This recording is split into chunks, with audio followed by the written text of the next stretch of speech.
us no less than the Director of the Engineering Service, the Philippine National Police, Police Chief Superintendent Jerome Baxinera. Sir, the floor is yours. Thank you, Chief Superintendent, Mayor, our friends from the media. Magandang umaga po sa inyo. I will be giving a short briefing. Siguro this will last for 30 minutes. Okay pa sa inyo? very brief lang to po. At just to give you an information about what the PNP Engineering Service is doing. Okay. Now, the PNP Engineering Service was established through NAPOLCOM Resolution number 94-028 dated September 6, 1994. Its main functions include the preparation of plans and design, the facilitation of titling activities, and the administration and supervision of construction of PNP buildings. PNP Engineering Service shall be fully functional unit capable of providing engineering expertise responsive to the needs of the PNP and the community. In fact, the service has already passed the initiated and compliance stages of the performance governance systems, and in fact, we are now in the process of preparing for the proficient stage. As part of our competency enhancement, the service or the engineering service is regularly conducting police engineering course, the competency course that is required to the members of the engineering service. And for calendar year 2015, we have already trained a total of 76 engineering service personnel. For quartering project under the sheltering program, the service has implemented the repair of 172 quartering units nationwide, meaning from Region 1 to Region Caraga. On titling, to ensure that PNP infrastructure projects are properly built on the properties owned by the PNP, we have to determine whether the lots where the PNP buildings will be built should be owned by the PNP. So the engineering service initiated the titling of 181 PNP lots as of October 2015. On housing program, under the phase 1 of the AFP PNP housing program, the service facilitated the awarding of 10,900 housing units located in the provinces of Bulacan, Rizal, Laguna, and Cavite. Out of the total number of awarded units, 4,061 awardees accepted their units. The other awardees are given up to October 31, 2015. Nag-lapse na to accept the units. Otherwise, it will be re-awarded to other applicants. Yun po ang naging namin. Yun po ang naging aming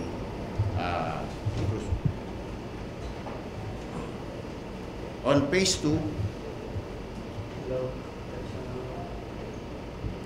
the service facilitated the awarding of 6,103 housing units in 35 different housing locations nationwide. On infrastructure and project management, the PNP, through the engineering service, has crafted a standard design for PNP offices for PNP office buildings such as the Police Regional Office, the Police Provincial Office, the City Police Office, the City Police Station, the Municipal Police Station. We categorize them as Type A, Municipal Police Station, Type B, Municipal Police Station, Type C, Municipal Police Station, and of course the Community Police Action Center, or what we call COMPAC. As shown is the standard design for the said buildings. On the status of PNP police station buildings, we have a total of 1,766 police stations, to include the police stations in the National Capital Regional Police Office. Out of this total number, meaning the 1,766, only 939 or 53.17% are owned by the PNP. So the rest are owned by LGUs. On significant accomplishment for 2015, the service implemented the construction of about 13 municipal police station buildings. We also repaired a total of 83 police station buildings and facilities, including the 79 police stations in PRO 8 that were damaged by Typhoon Yolanda. So kasama rito sa sinasabi naming repair of 83 police station buildings, yung 79 police stations in PRO 8 which were damaged by Typhoon Yolanda, and one municipal police station building damaged by Typhoon Labuyo in PRO 2. Another significant accomplishment is we have implemented the construction of regional crime laboratory buildings in region in Propor A, Propor B, in PRO 7, in PRO 8, and in PRO 11. Now, just to give you a brief information insofar as the extent of damage caused by the recently Typhoon Lando. The affected regions are Region 1, Region 2, Region 3, and Region Cordillera. As shown are the number of PNP buildings that incurred minor, although that incurred damages, although these are minor only, and the estimated amount for the repair of these PNP buildings will cost about 3.6 million. Mostly the minor damages are the roofing, the ceilings, the windows, excuse me, the glass doors, and the wooden trusses. For our plans and projects for 2016, we are now preparing the necessary requirements insofar as the construction of about 279 police station buildings, excuse me, offices nationwide, with an estimated amount of about 1.5 billion.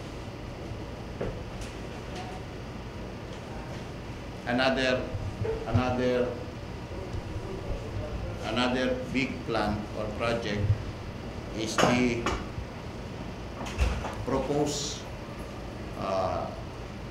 construction of the Civil Security Group one-stop shop building here in Krame, as well as in the regional police offices. The one-stop building of the CSG here at Camp Crame will be constructed at the burned ES, the formerly ES building that was burned.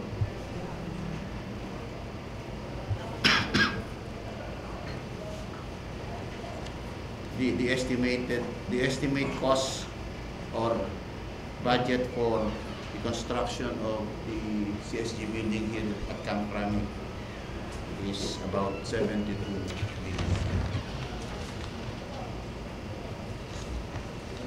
That's all. Thank you, and I'm now ready to answer your questions.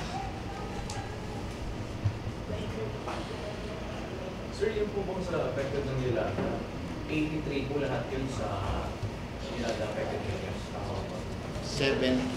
As far as our record is concerned, 79 police stations in police regional office. So sir, lahat na po yun? Lahat. So lahat ng police stations ngayon ayos na? Inaayos na yun. Ongoing pa yung iba, pero umpisa na. Iba yung sa region, kasama sa budget po yung region, sa region 8 o yung PD lang? Yun. Sa Yolanda. Pati region ba na dami? Di ba? Mga police stations lang po yung may kasama yung saan natin yung yung police regional office po. Kasama po yun. Kailan po expected completion?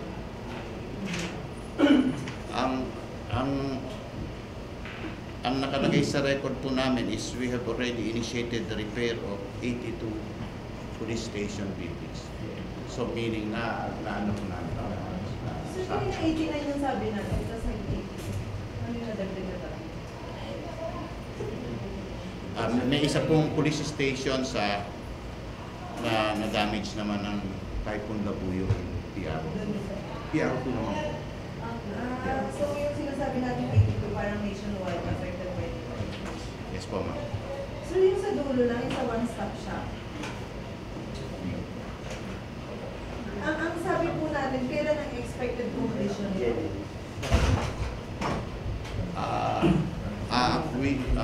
Ang pagkakasabi po namin sa amin ng taga-CSG is the construction will start on the first quarter of 2016.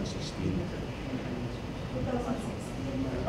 Ang completion? Ang start po ng construction. That's why plan and projects po namin for 2016 po yan. But we have started po the demolition of the burned IAS. Nag-start na po kami ng demolition. Siguro within the week matatapos yung demolition. Has it been cleared with the Ortigas? Kasi ang sabi ng, di ba ng Ortigas, this is donated by the family. And once ito yung gagamitin for commercial, baka bawin nila. Hindi ba ito ma-look at gano'ng aspect? Yung po location, we are talking here po ma'am of the location, yung IAS po, yung Opo, di ba ito yung IAS within the Yes, ma'am. Ortigas? Tapos ang sabi natin, one-stop shop. Basically, wala bang aspeto doon? Di ba sinabi ng mga Ortigas, once mag-convert ito into commercial, baka mamaya bawiin nila? Yung one-stop shop concept is yung Police service. yung police service. Yung para yan sa mga clients ng CSG. one-stop shop po ito ma'am. Meron na po tayo ditong health service, meron na po tayo ditong crime lab, tapos meron na rin pong land bank po. Para po sa pag-process. Kasi po ang nakapaloob dyan sa one-stop shop na yan is yung application for license doon sa barel, doon po sa mga security guard, kasosya. Are you confident that it will not be misconstrued by the Ortigas as something na ginawa na natin commercial yung kanilang area? Ang CSG po pinag-aralan po mabuti yan ma'am sa tingin po namin. Kaya sa tingin po namin alam nila po kung ano, kung meron mga problema niya, alam nila kung paano i-address.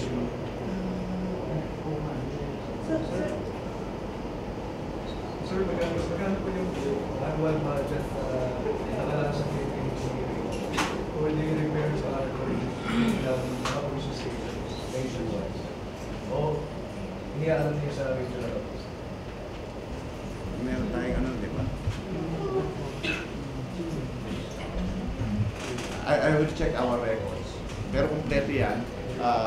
Ang budget namin is to address all these stations, police station buildings. Kompleto po yan.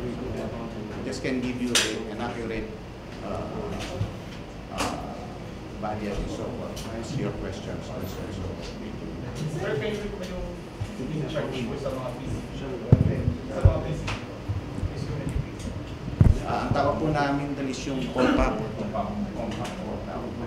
Kami po. We have in fact a standard design for compact. Standard design. So speaking of Cordillera, may mga parang police station mo ba na nakikita ko sa pelikula na parang yung compact? Gawa sa hindi siya sumit talaga na hindi konkreto. Ang nire-require po natin sa mga is to follow the design that we have made. Standard po yan. In fact, we can present you one of yung standard building for police regional office, for police provincial office, for police station, type A, type B, type C. Oo, sir, yung parang nagaya na rin mga aesthetic, ang structures nila ngayon talagang pangontra na talaga sa ano. Yan po. Meron na po tayong yung pong design, yung pong ginawa naming standard police station, other PNP buildings, medyo na po yan, earthquake proof na po yan, medyo may na po, kayang to withstand, like for instance, yan po yung earthquake na. Sir, nationwide, how many structures or PCP, regional, tapos hanggang local, yung structure natin, ilan doon yung squatters? Kasi I believe in the past, diba parang kaya hindi ginagawa konkreto yun. Kasi yung threat na anytime, you can be parang out. You can be a big Nabilang na ba natin ilan yung squatters? Meron po kaming data rito, yung sinasabi naming LGU-owned police stations, yan po yun. We have a total of 1,766 police station buildings. Hanggang ano yun, municipal level? Apo. Kompleto po yan, municipal, tsaka city police stations, kasama na po yan. Yan po. So, in all, sir, alin na yung sa PNP dyan? Ito po yung, sa PNP po is, ito po, 939. Kompleto po yan, may titulo na po yan, talagang kung atin na po yan. Ito naman pong, ito po yung 827 na pinatay ko ng ating mga kaibigang LGUs, malapit sa kanilang city hall or municipal hall. Kaya hindi naman po natin sila maobligang iyan sa atin dahil binigyan na nga po tayo ng building, kukunin pa natin yung as a sort of respect to them, okay lang po. Yes, please. Sir, regarding dun sa mga buildings or sa mga PCP natin na squat, like siguro sir yung ABSEG group doon po sa may NAIA and yun dun sa para traffic sector at sa may market. So paano natin na-address yung pagbibigay ng service sa public? Kasi pag pumasok ka dun sa compound nila, magbabayad ka kagad. May para na makarating ka dun sa station, magbabayad ka ng fee, same dun sa parking fee nila, although kahit pupunta ka naman dun sa mismong station, sir. Ang papel na kasi ng engineering services, we give them the appropriate design as to how their office will look.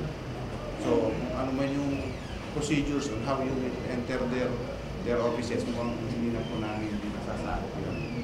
Sir, naman sinabi parang puro square, yun ba yung standard? Anong parang logic doon? Bakit yung usually parang square, may bubong sa ibabaw, di ba? Pakita sa yung mga nakita namin. Yun na ba yung standard talaga? Pakitaan po namin kayo ng design. Yan. Parang puro ganyan na po talaga yung Yan po, talaga po yan. Ito po medyo ano yung wisdom? ito, as part of security po yan, yung roof deck. Lagi tayo maglagay ng, po sa ibang lugar po, medyo may mga mababait po tayong kaibigan doon na ginugulo yung ating mga kapulisan. So, kailangan as part of security, meron tayong mga nakasay na tao dyan. We allow that para isa sa kanilang mga lugar. Isang ganyan, sir, magkano? Meron po tayong, we can show you the ano, ito po yun. Sa PRO, will cost about 14.8. And the requirement is kailangan may available na 1,060 square meters na floor area. Ang floor area po yun is yung sa ground floor at saka sa second floor, pati sa roof deck, kinocombine yun. Comply na po yan ng lahat ng regional offices. Para po sa PPO, sir. The PPOs will cost about 10.4. Sir, ba't mas laki yung city? Yung city police station, 978. Kasi po, ito ang difference po ng PPO at ng CPO is, sa CPO po, halos nandun na lahat yung other units. Sama-sama na po ron, yung, pati yung mga support units, nandun na. Kaya mas malaki po ito, mas malaki po ang area na kailangan niya, ng floor area. And then, the project cost is higher.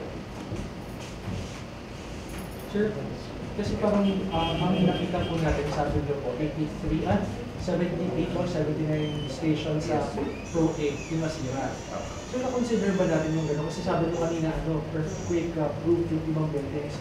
How about kung gano'ng mga incidents naman, like bagyo, yung bang designs Lahat po yun, sir, i-consider po namin in coming up with the standard police station. I-consider po namin. In fact, may suggestion po si Senator Legata to include in our design sa police station yung water catch basin. And we are now conducting study on this. Parang nakita po namin na parang merong value na pwede nating ipasok doon sa police station. Sir, ano po plano ng PNP dun sa 827 na pag-aaral ng Continuing po yung ating titling effort. Kung kaya po natin ma-inganyo yung local government units to donate to us nila. Then, ginagawa po natin yung continuing. Sir, yung gusto ko lang ilinawin, yung 171,766, hindi yan lahat bago, di ba? Wala namang massive construction since, di ba? Or are you saying na lahat ganyan na? Hindi siguro, sir. Ano po, yung ganito pong itsura. Opo. Basta kami po ay nagpipigay kami ng standard police station building. Pero halos, ang nakita ko, halos ganito na natin. Parang, Una sir, nangyari yung Yolanda, kaya 2013 lang. Eh di ba doon lang tayo na wake up na ganito kami yung possible mangyari. And in 2 years, I don't believe na nagkaroon ng massive construction ng ganyang kagagandang police station. hindi lang po. Sa Yolanda po, na-address namin doon is about 79 police stations na po. Inayos na po namin. Kung paano sinabi ni Glenn na may kumukupa doon sa Cordillera, di ba yung mga ganun? Sir, di ba mga probinsyano, ang bumili ka na ito dati? Paano kung po pumayag ko ng engineer kung 827 na yun, wala po mga plano ko yan, pinagbili ng sarili nila. Para naman hindi tayo nag-involve dun sa mga opisyal, mga mamaya may hinihingi pa po sa mayor, hindi tayo makatanggi dahil hindi tayo nakalinis sa lupa nila. Tama po yun, tama po. Ano pong Siguro po tama po yung suggestion niya, napakaroon na sila. Pero sa ngayon po, sa tingin ko is, pwede na natin sila munang bigyan. Kasi kasama na rin sa protection nila yung medyo may kasama silang katabi nila yung police station. Sabi ko nga po kanina, continuing po yung ating titling effort. Na lahat dapat po ng police station buildings na i-construct natin o nakaano na is dapat pag-aari po ng PNP. Dapat nakatayo doon sa lahat na pag-aari talaga. Tama. Thank you, sir. Thank you, sir. Thank you po sa Sir, inyo. thank you. Marami po salamat. Thank you very much. Thank you, sir. Glenn, ano mo yan? Glenn, emphasize lang ni General Bagsinello, yung design ng police station, yung main yung kinoconstruct nila. SNDC. Yung posibleng nakikita mo siguro doon is may mga ibang mga Ano yung girero? gumagawa ng temporary detachment lang. Temporary lang yun. Pero hindi yun talaga yung kinoconstruct nila. Sir, nalabas ulit ng video ang Abu Sayyaf nangingi ng 4 billion na ransom each doon sa mga nakidnap. Yung video is being examined now by the ACG as submitted by the Anti-Kidnapping Group. The Philippine National Police adheres to the principle of no ransom policy based on government's policy.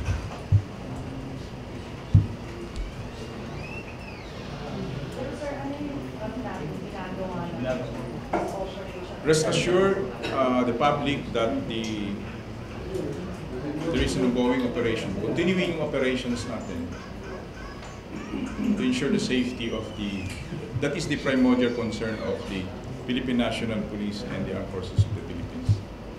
The safety of the victims. So what's your thought?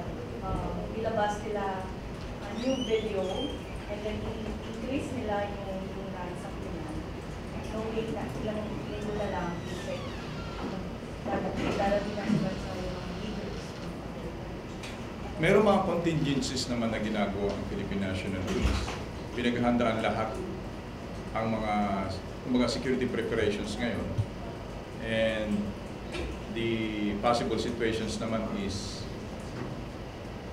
pinag-uusapan so that proper response will be afforded just in case. Don't you think, sir, inaano nila tayo parang pinabudget, pinapangit-mangit na iba sa pumunta malaki? Kaya ginagawa nga ng ating the government itself, because this is a whole government approach, especially in the APEC. Pinapakita natin sa buong mundo na ang ating bansa is nakahanda dito. Nakahanda ang buong gobyerno actually, because on the part of the security is meron 20 government agencies ang concerned dito. Of course, paliban pa doon sa iba pa na mga ahensya na kasama din dito. But on the part of the Philippine National Police, ang PNP is part ng component doon ng Committee on Security, Emergency Preparedness and Peace and Order. Kasama kami doon sa component. Dahil maraming mga agencies concerned dyan.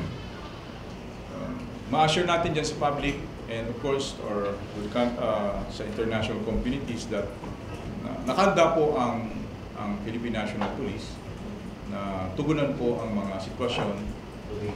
Contingencies has been evaluated by the different committees. We have been conducting almost 35 meetings already and yung mga security forces natin has been there on the ground. And yun na nga, sa ngayon is from today hanggang sa pagdating ng main event is that nagkakaroon na tayo ng mga walkthroughs and dry runs to ensure na kumbaga fine-tuning na lang ngayon ang ginagawa ng mga security forces. But sir, how about the assurance na makuha natin ang buhay ng bata? Ginagawa ng lahat ng gobyerno, ng forces, the PNP, to ensure the safety of the victims. Tuloy-tuloy naman ang ating pag-conduct ng operations with regard doon sa mga threat groups sa ground, sa south. Of course, meron din tayo dito sa Metro Manila na kung saan nga andito yung idadaos yung APEC meeting. Meron tayong nakafocus dito mga troops from Regions 3, 4 and other units din sa Armed Forces of the Philippines. Augmented tayo ng Armed Forces in terms of personnel and assets and facilities. Sir, doon sa yung sa sir, kung sa yung recognition nila, meron bang isa sa apat o sabi na activities or Pinapacheck pa natin yan, Alvin, yung video, authenticity nito. Para makita talaga natin doon kung ano ang kumbaga ano yung makukuha natin na just in case information sa video. Ang ACG, ang Anti-Cybercrime Group ang in charge dyan. Sir, anong nangyari sa authentication ng first video? And it seems like checking this video, halos pareha sila. So, what does that say? Wala pa yung second jerk. First. Ang masasabi natin dyan doon sa first is that well, the part ng sa atin siguro is masasabi natin na natutuwa tayo na buhay pa sila nung sa first video.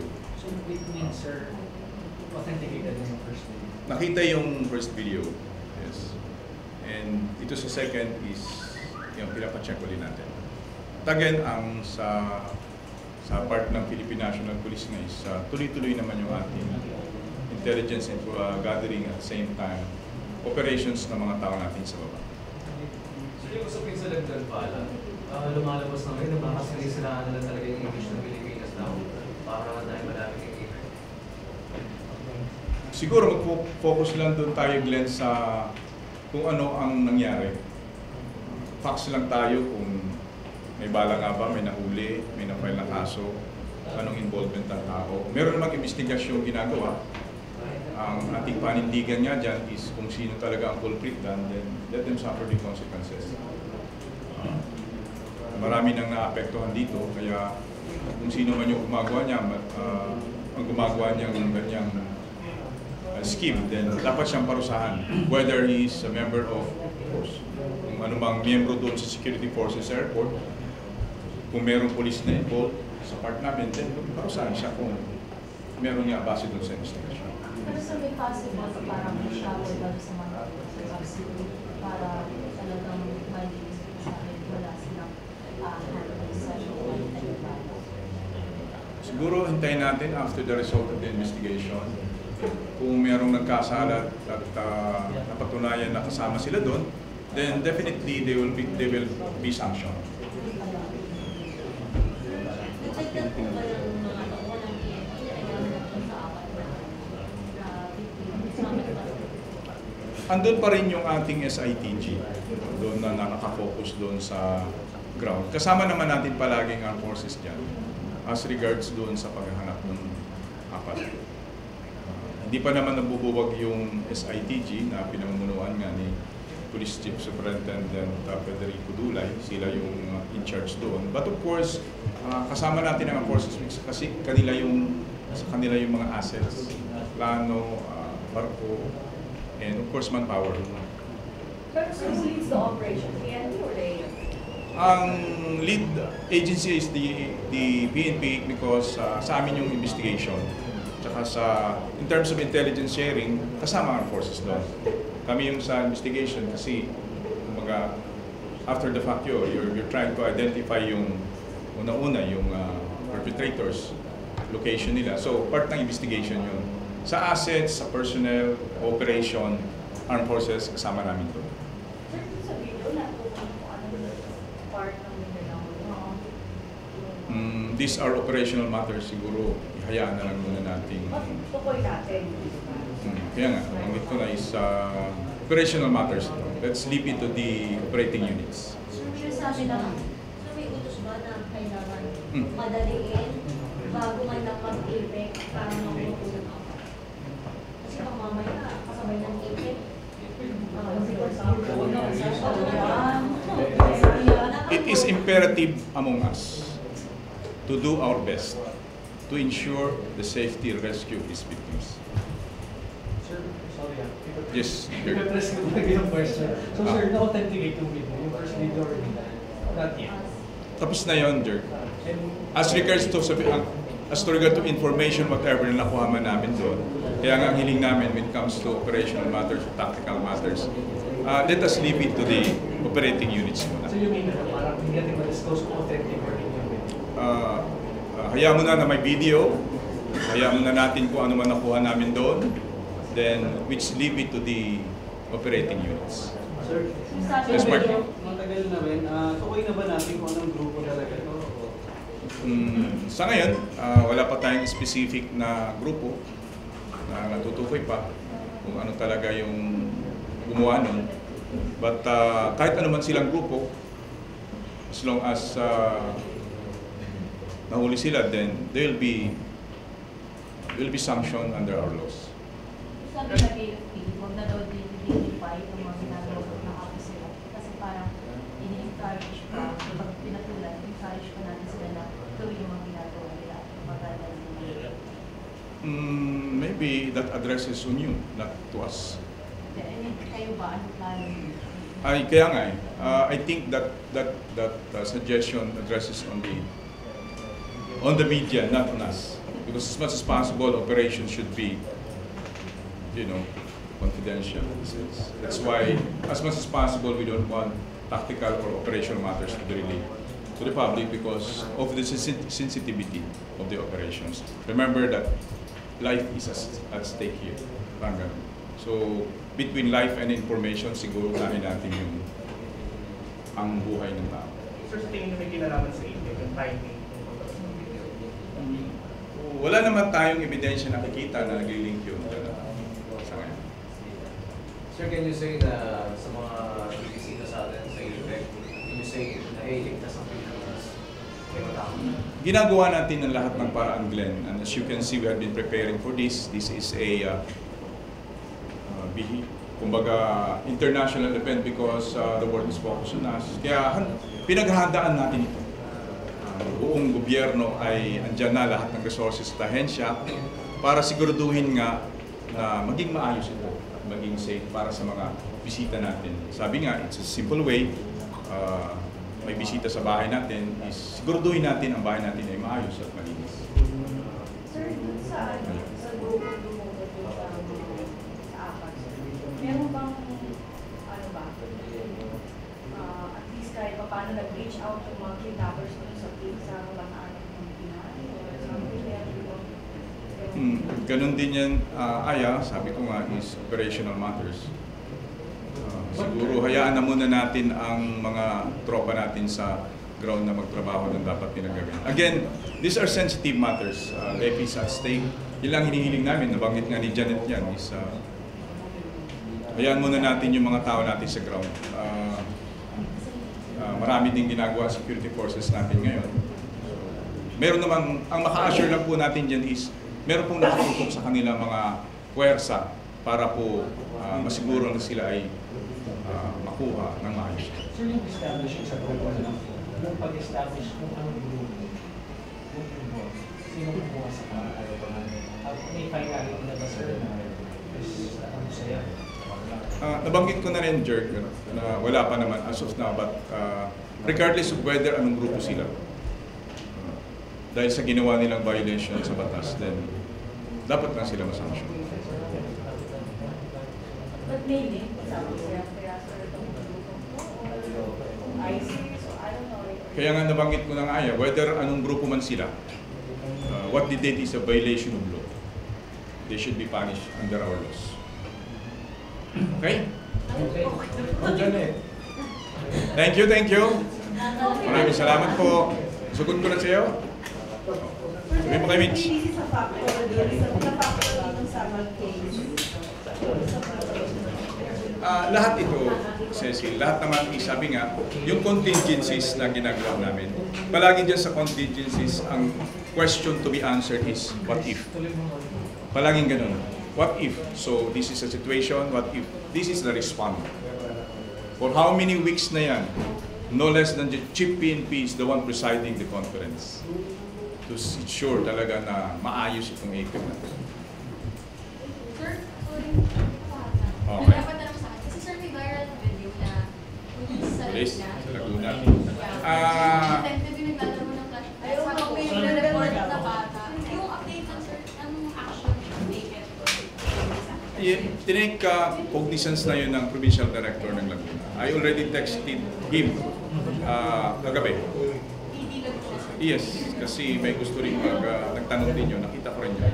So, we already directed PD Laguna na to-take action yung bagay. Sir, pero anong policy ng PNP? Yung usage ng phone while on duty? Of course, hindi may iwasan na pag-cellphone sila. Pero yung naglalaro kasi siya ang habang Kung may magre-report, supposed to be, accommodate mo yun. If nagsusumbong siya, di dapat yun isa tinatanong mo, nililista mo, kung ano yung complaint niya, because that's part of yung addressing the problem of a person. You can write, maybe you can type on may laptop ka or what. Ibig sabihin, to record it. Pwede rin pakinggan mo muna. Depende kayo sa investigador yon. Usually is, ginagawa natin dyan is, unofficial muna, kukuha ka ng pad paper, no, scratch, tanungin mo siya, ano po ang inyong, ano po at andito po kayo, problema po, na may paglilikod ng Philippine National Police, ng kusina ko. So magsasabi yun. Ikaw naman, pwede mong i-jot down, pwede mong i-memorize, depende sa'yo kung anong. But definitely you should attend to him. Yung i-address mo yung problema niya. Huwag mo naman baliwalain, you cannot do that. That is supposed to be service. Kaya nga pumunta yun dahil may complaint. Problematics talaga yung you're using your mobile phone, you're playing music while somebody is I think that is a show of discourtesy in the person. Somebody who has a problem and talking to you and then you're playing, that is disrespect. So, complainant to people whom you are supposed to serve. Check kung mamaya. Tawagan natin mismo yung PD. Parang sabihin niyo, sir, hindi naman siya indirectly may mga ibang police naman na-attend. Parang kumbaga, nasa background na. It could be possible, but depende yun sa explanation niya. That is the reason why in any investigation, you always let the person, the respondent, explain his side. That's part of the due process. Pero kung sa tingin mo naman ay wala naman justification yung explanation niya, then definitely he will be sanctioned. Kasi alam niyo naman sa video is video, you can, alam naman natin ang technology ngayon. But again, palagi is that on the side palagi tayo ng kumbaga service. Kaya pag may mga video nga dyan, ang initial na action ng police is one, to address yung problema doon sa isang pulis. Kung nakita natin gano'n yun, dapat madisiplina yung mga gano'ng tao. I'll call the PD mamaya o ngayon, then I'll give you feedback. Paano ba yun, Roy? Sa Laguna, di ba? Hapon ba yun?